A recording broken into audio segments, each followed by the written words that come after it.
tout le monde. Café Magic, c'est les news MTG de la semaine qui interrogent les personnalités magiciennes sur iTunes, Deezer, Spotify, YouTube et Podbean le temps d'un café. Cette semaine, on va parler des débuts du prochain set Magic qui parle de Donjons et Dragons et je reçois Plus Belle Magie. C'est parti pour l'épisode 61.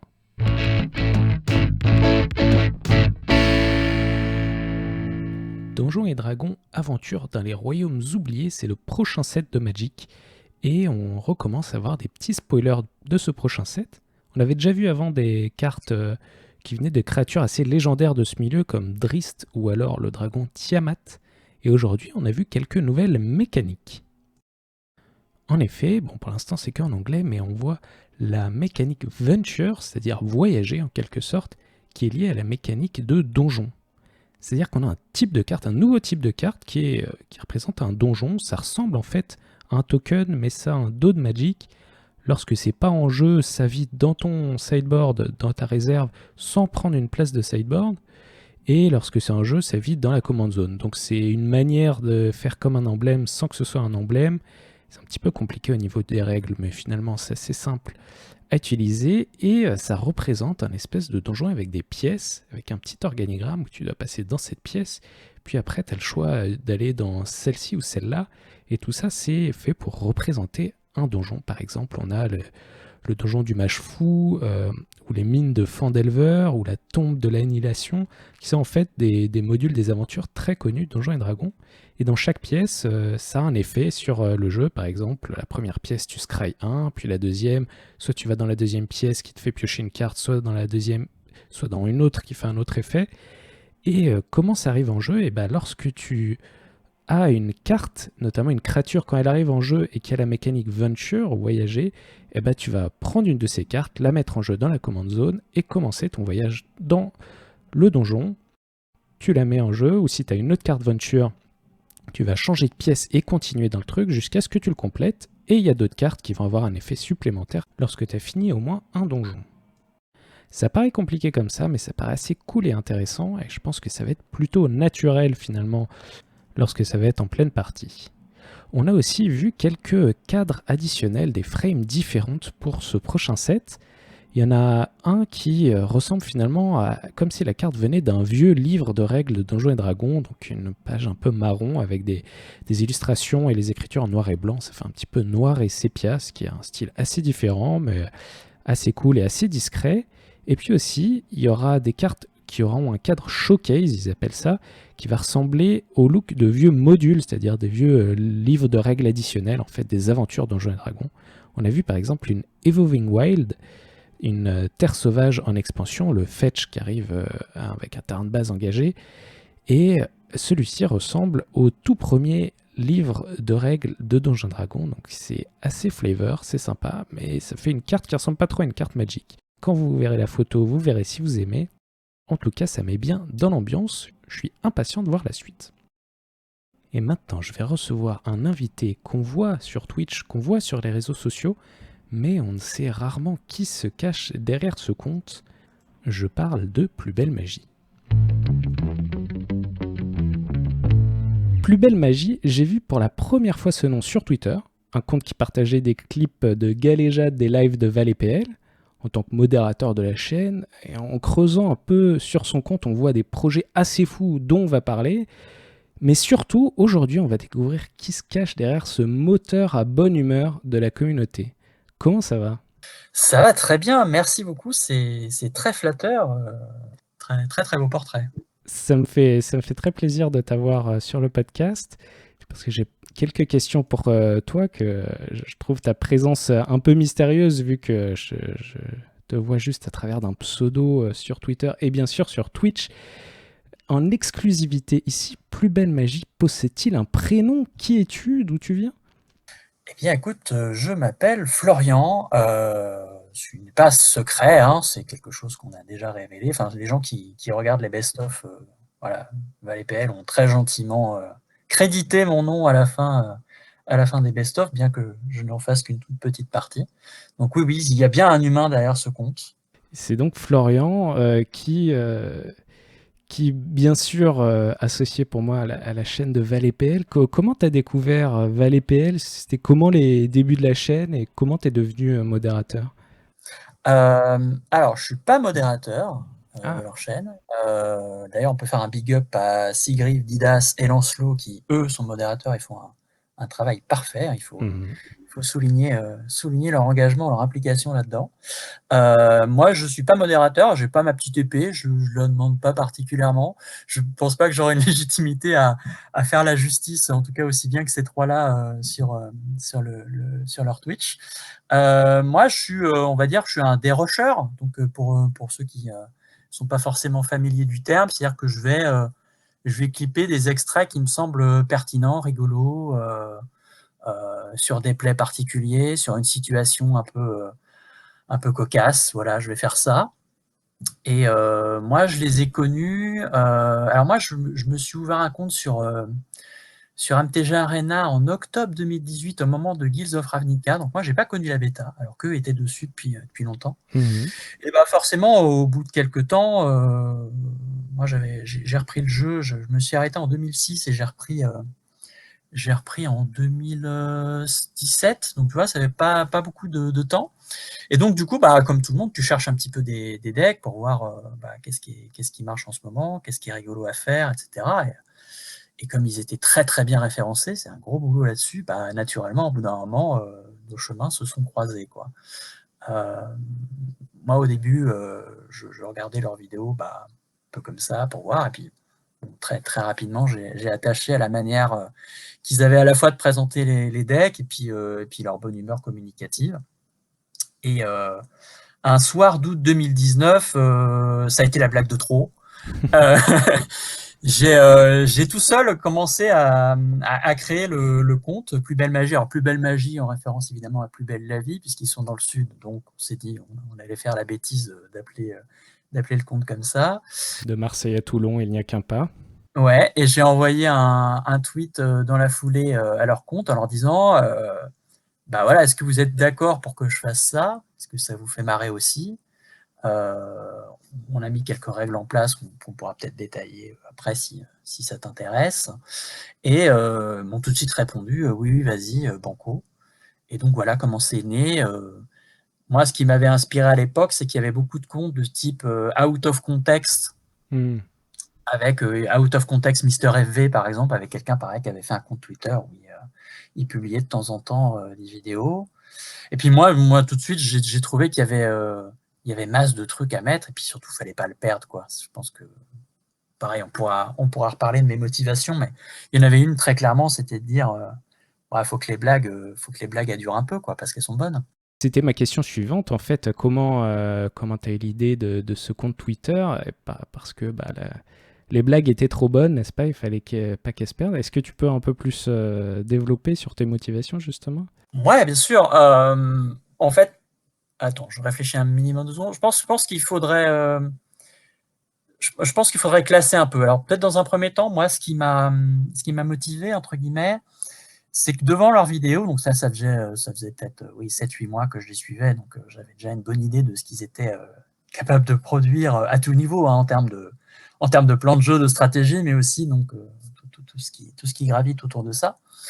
Et moi, ce qui m'a marqué assez rapidement, c'est que j'ai trouvé que c'était assez rare de se retrouver devant des vidéos où il y avait une alchimie de ce type-là.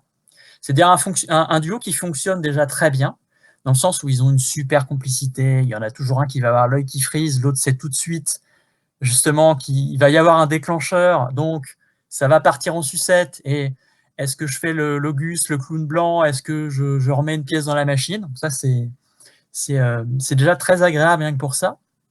Et parallèlement à ça, je pense que c'est aussi assez facile de voir à quel point ils sont passionnés. Moi, encore une fois, moi, je suis un vieux joueur de Magic. Alors, ça va faire peur peut-être à des gens. Moi, j'ai commencé en 94. Ça fait Ah 27 ans que ouais. j'y joue, avec une pause de près de 10 ans. Mais bon, voilà, je connais le jeu depuis quasiment ses prémices, quoi.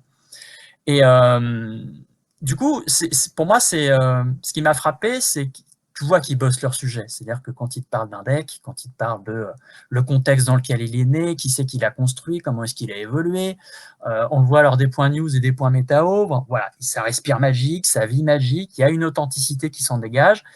Et ça, c'est aussi un point que j'ai trouvé très appréciable et que je ne trouvais pas forcément ailleurs. Moi, je regarde des vidéos francophones, anglophones, voilà, je me suis un peu baladé partout dans mes périples pour trouver le deck parfait. Et eux, voilà, j'ai trouvé ce truc-là. Et le dernier point, peut-être pense que c'est un des plus importants, c'est quand tu les vois jouer des parties, même s'ils s'amusent, même s'ils lancent des conneries, ainsi de suite, ça reste des vraies parties de Magic dans le sens où toi, tu vas être spectateur de comment est-ce qu'il faut réfléchir au play adverse, comment est-ce qu'il faut que tu aies 3 coups d'avance. Ils vont t'expliquer, des fois déjà ils ne sont pas d'accord, il y en a un qui va dire non, il faut faire ça, l'autre oui. Ils vont expliquer pourquoi leur play serait le meilleur. Et donc toi, en tant que spectateur, c'est très facile de t'insérer là-dedans. Tu es un peu à mi-chemin entre l'adversaire et eux, en fait.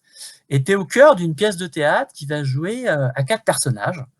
Il y a les 2 zozos, il y a l'adversaire, et souvent mon personnage préféré en dehors des 2 zozos en question, c'est le deck. Parce que le deck, des fois, il ne se laisse pas faire. Et donc, voilà, tu es au théâtre et tu as ces 4 personnages qui s'agitent.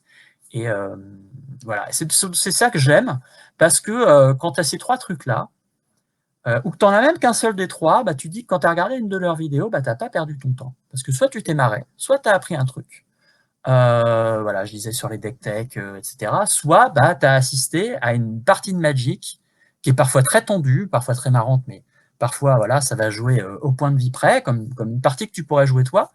Et comme en plus il s'amuse à aller jouer dans des ladders assez haut placés, je me dis que pour un joueur qui débute, en plus, il n'a pas forcément l'habitude de voir ce type de niveau de jeu. Donc vraiment, à tout point de vue, moi j'ai toujours trouvé ce que j'y cherchais. Et pour conclure là-dessus, à mon sens, et actuellement sur YouTube, et en ce qui concerne Magic en particulier, c'est une proposition qui est encore assez inédite. Je ne vois pas où est-ce qu'ailleurs on a un duo qui fonctionne aussi bien, qui fait des blagues, qui t'apprend des trucs, qui te montre des synergies, comment jouer un pack, et qui t'incorpore, qui est vraiment inclusif. Voilà. À la fois dans le déroulé du match, dans leurs références, etc. Mais des références même que des fois j'ai pas. Des fois ils vont faire des blagues, je les connais pas, mais c'est pas grave, je me sens pas exclu de ce qu'ils me proposent.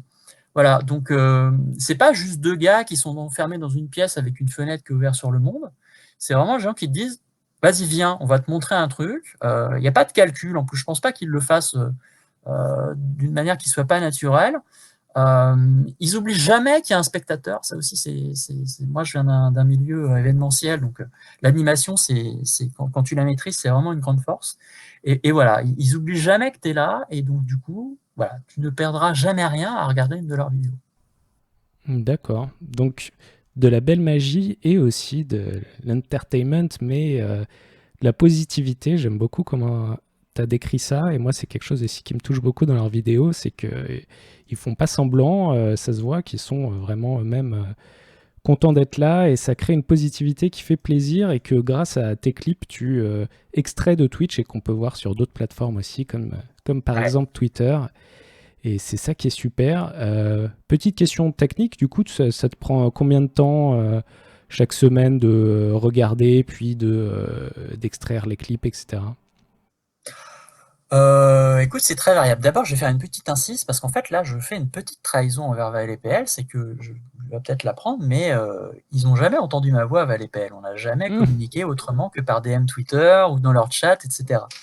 Donc, désolé les gars, c'est pour Café Magic. Yes. Voilà, c'est pour toi, c'est le scoop. Après, en termes de temps que ça prend, c'est assez variable. Moi, évidemment, je regarde à peu près tout ce qu'ils produisent, en particulier les vidéos YouTube, mais si on est sur une semaine, entre guillemets, standard avec les 3 vidéos, je compte pas les points news et points météo parce que c'est pas forcément l'objet de ce que je recherche nécessairement, même si c'est très bien, regardez-les, hein, faut surtout pas faire l'impasse C'est là-dessus. vrai. C'est très variable, donc moi généralement ce que je fais, soit je me les garde pour la fin de semaine et je me regarde tout d'un coup, soit si j'ai un petit peu moins de temps, je vais me les regarder une par une. Et puis c'est bête, hein, j'ai mon petit post-it, mon petit stylo, et puis je note les endroits à lesquels je dis tiens, ça c'est marrant. Je me fais mes petites annotations pour dire ah tiens, il faudra peut-être rajouter ça, ça serait rigolo en plus. Parce que Je commence à m'affirmer un peu plus, hein. Je fais un tout petit peu plus de montage maintenant. Alors du montage, j'en suis pas très très fier, hein. C'est vraiment du truc zéro niveau, mais de temps en temps, tiens, en regardant le truc, ça me fait rire, puis ça fait sonner un truc dans ma tête qui dit tiens, ça me fait penser à cette référence pop, ainsi de suite. Donc je me dis voilà, on testera quand on fera le montage. Donc en termes de découpage, c'est très variable. Voilà, on va dire, c'est rare maintenant que je les regarde une deuxième fois les vidéos, ça m'arrivait au tout début. Il y a aussi des semaines où il y a eu un recevez-vous, où il y a eu une AP. Maintenant, ça va être un petit peu plus compliqué, mais ils vont continuer à en faire et ça, c'est cool. Voilà. Donc, puis après, pour le découpage, il y a des fois des vidéos qui vont suffire à elles-mêmes. Voilà. Ils vont décider d'aller chier derrière un rideau. Donc, ok, ça marche tout seul, il n'y a pas besoin de rajouter grand-chose. Je pense que maintenant, c'est un peu le gimmick. En tout cas, c'est le gimmick en ce moment. Parce qu'il y a un univers maintenant, les PL. Oui, C'est comme Marvel et DC. le Il y a MCU des et les références. PL. Exactement. Et puis par contre, si ça va nécessiter, où je vais me dire, tiens, ce serait bien de rajouter un petit truc. Là, par contre, ça peut être un petit peu plus long, mais c'est parce que moi, je suis pas un monteur professionnel, en plus, je n'utilise pas un logiciel top niveau. Et en fonction de ce que je sais faire et de l'idée aussi que je veux développer, bon voilà, ça va, je vais peut-être passer 2 heures au grand maximum par semaine à faire ça, mais des fois, ça peut me prendre vraiment une demi-heure et c'est plié, hein. Bon, en tout cas, c'est très réussi. Moi, ça me fait beaucoup rire. Je suis très content de voir ces petits clips pour m'amarrer un petit peu chaque jour. Et maintenant, j'aimerais dire le fait que ça vaut le coup de te suivre sur Twitter en plus, parce que parfois, on voit passer des photos avec des planches en bois, etc., des espèces de teasers sur des projets particuliers. Qu'est-ce qui se passe aussi? Qu'est-ce qu'on peut trouver sur ton compte? Ouais, alors ça, avant de développer, c'est un truc que j'ai hésité à mettre parce que j'avais pas envie qu'on me dise ah mais tu profites de la visibilité que tu as obtenue parce que tu fais des clips, etc. Donc, j'ai beaucoup hésité, puis à un moment donné, je me suis lancé en me disant on verra comment ça sera reçu. Moi, effectivement, je suis un vieux joueur de Magic, donc même si à un moment donné, j'ai dû revendre ma collection parce que la vie, voilà, depuis que j'ai repris, donc j'ai commencé à voilà, acheter des boîtes, des boosters, donc on commence à accumuler des trucs, et que je suis joueur de Commander au départ. D'accord. C'est comme ça que je me suis réintroduit au jeu il y a quelques années. Et j'ai une maladie, c'est que je fais des decks tout le temps.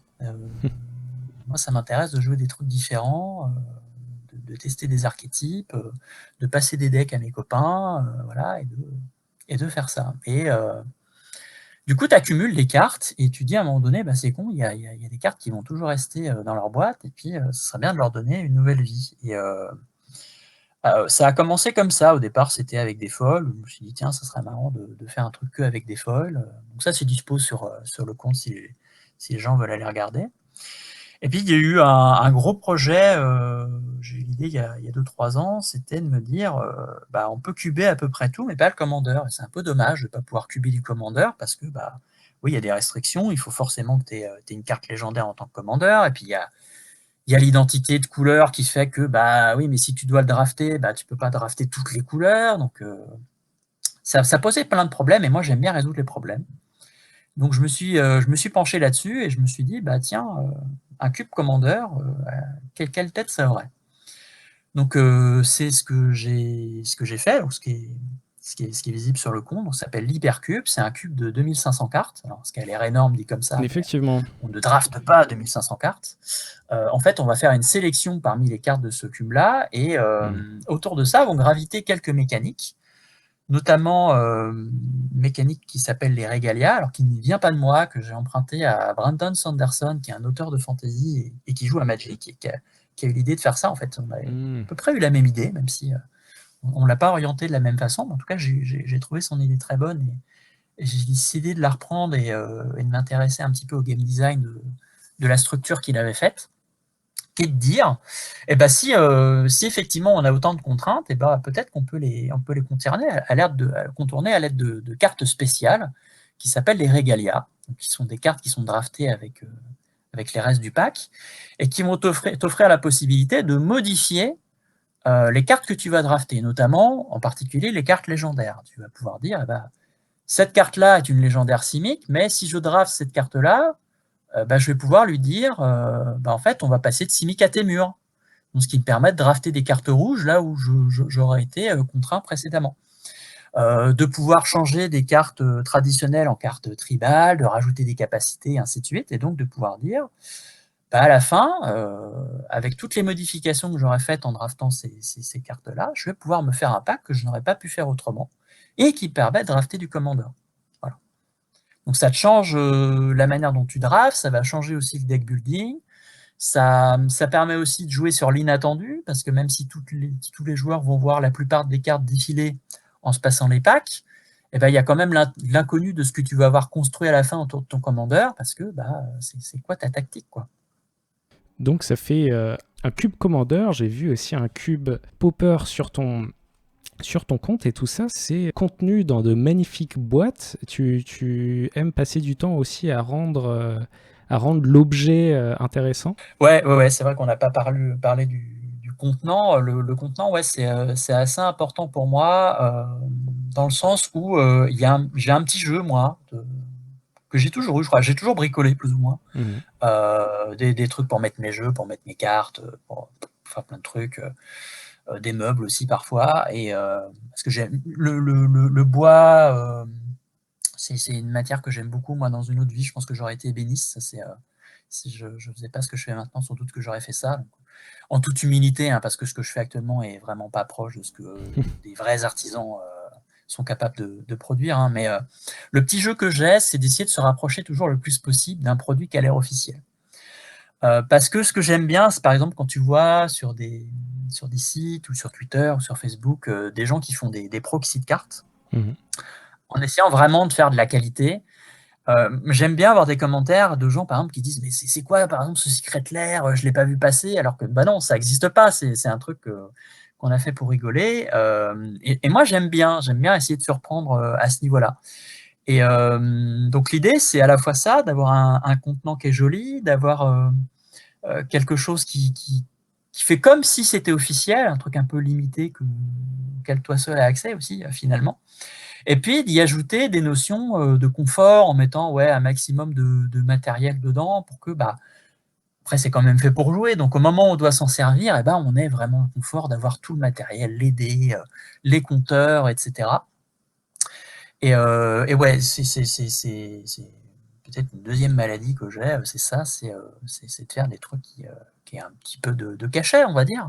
C'est toujours agréable d'avoir un bel objet en plus pour y mettre, en plus un jeu que j'aime beaucoup et auquel je suis fidèle. Ok, en tout cas, tout ça, moi, je te le dis, c'est très beau. Ça me fait très plaisir de voir ces boîtes de ton cube, de voir ton craft, de voir tes cubes aussi. Tu as raison d'utiliser ton compte pour partager ça. Merci. Et avec en plus les clips de ValetPL, si ça vous fait pas des bonnes raisons d'aller suivre sur les réseaux sociaux Plus Belle Magie, je sais pas ce qu'il vous faut de plus. Merci beaucoup d'avoir été là. Est-ce que tu as un mot à rajouter?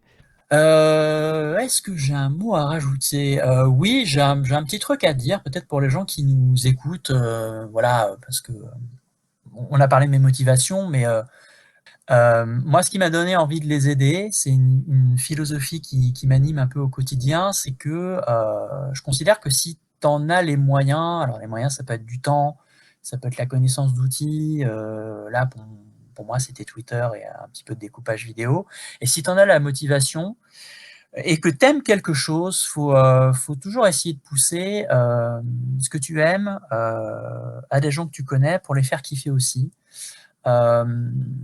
D'autant plus les gens qui sont dans des processus créatifs.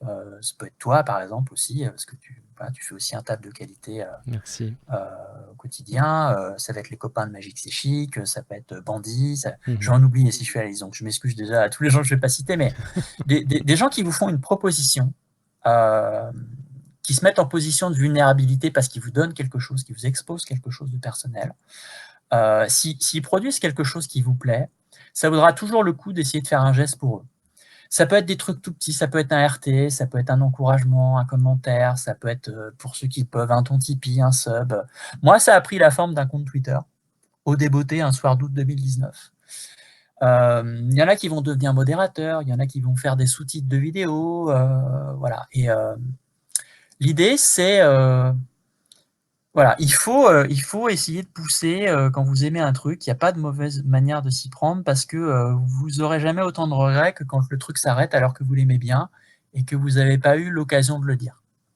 Donc saisissez toujours cette occasion-là, ça vous prendra peut-être pas beaucoup de temps, ça fera toujours plaisir à la personne qui le reçoit, et surtout vous ferez un cadeau à vous-même aussi, parce que le truc que vous aimez bien, il va continuer. Merci pour cette belle conclusion. C'est vrai que c'est quelque chose qui fait vraiment plaisir quand on crée quelque chose. Les gens qui remercient, les gens qui mettent un commentaire sur YouTube avant même d'avoir écouté le podcast. Personnellement, c'est pour ça, moi, que je continue. Ça fait un plaisir fou. Et donc, merci pour cette conclusion. Merci pour ce que tu fais et merci d'avoir pris le temps de venir sur Café Magic. Merci à toi. Merci de m'avoir invité. Ça m'a fait très plaisir de te parler. Et sur ce, je vais dire à bientôt. À bientôt! Et bien voilà, merci d'avoir écouté Café Magic et à dimanche prochain.